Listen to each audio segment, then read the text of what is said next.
We want to find the lowest common multiple of 4a and 5a squared.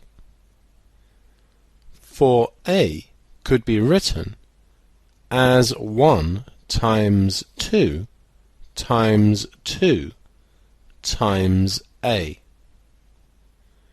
5a squared could be written as 1 times 5 times a times a.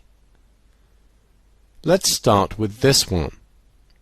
The lowest common multiple will be 1 times 5 times a times a. Then we need to consider this expansion. We have the 1, we have an a, but we don't have a 2 times 2. So we bring it in here. If we now consider the numbers, 1 times 5 is 5, times 2 is 10, and times 2 is 20, and we also have a times a, which is a squared.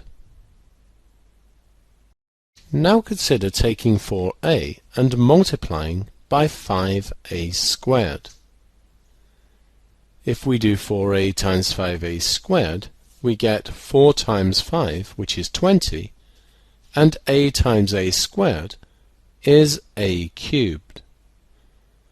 This, being the product of 4a and 5a squared, is a common multiple.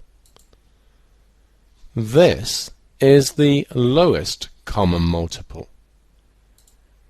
We see this sometimes with numbers. For example, 4 and 6.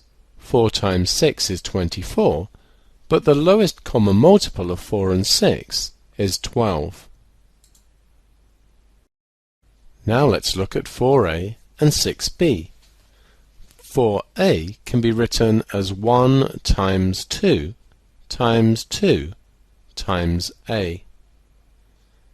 6b can be written as 1 times 2 times 3 times b.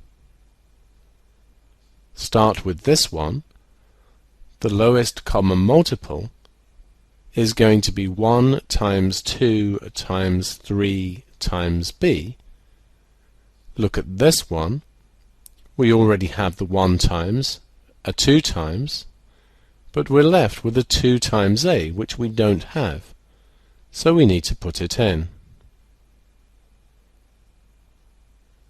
1 times 2 is 2, times 3 is 6, times 2 is 12, and we're left with b times a, which we can write as ab.